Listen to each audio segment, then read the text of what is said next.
ko nga pala ang aking short na pang-bike. Grabe nga pala ang kinalabasan mga kadon David, ang ganda.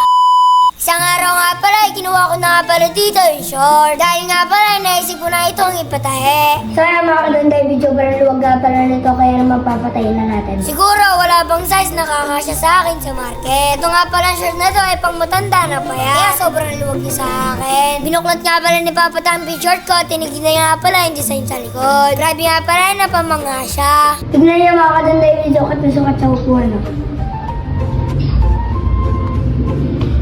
Kaya mga kadon David, titignan nga pala natin kung matatayin nila to.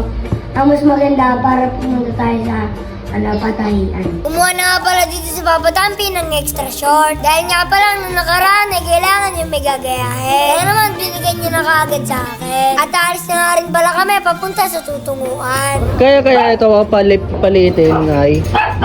Yan. Kasi maluwag daw sa kanya eh. Buti na lamang ay kayang-kaya ito ni nanay. Dito niya nga daw pala babawasan. Kaya naman nagubad na ulit ako para sukatan. Ito nga pala ay papasikipan. Yung sasakto nga pala sa aking binte. Ganun pala ang ginagawa nila. Kaya naman meron na naman akong bagong nalaman. Dito nga pala sinukatan ulit ako ni nanay. Dahil nga pala daw ay yung bewang tatabasa. Para naman sumakto sa akin. Ito nga pala ay pinapanood ko si nanay. Ganun pala ang ginagawa nila. Ang galing naman din nakakabanga. Ito nga pala nakatambay kami ni Papa Tampi sa Getty. Pinapanood namin si nanay magtahe. Hindi nga pala namin magagamit yung short na dala namin. Ito nga pala, sobrang excited na ako. Makita ang resulta. Tapos nga pala, ganito ako mag-bike. Parang ilong-ilong. Grabe mga kadon David, ang astig ko na. After that nga pala, parang natapos na. Kaya naman nagubad ulit ako para sukatin. Pinaalala ko nga rin pala kay nanay na ipapatay ko yung dulo. Boom. Nice. Hanggang sa anak. Turo mo anak. Ganyan.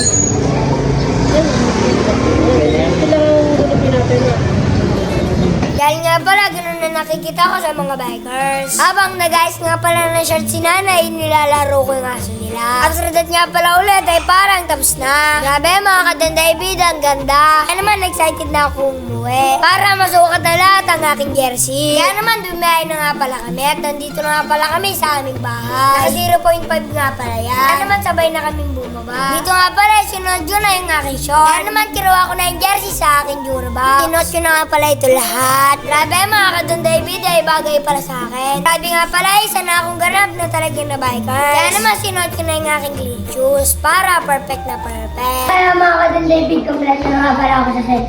Meron nga pala ako speedometer at saka jersey. Ang unang ride ko nga pala sa Alamba Plaza. Kita kasi mga kadon David sa Sabado ng umaga.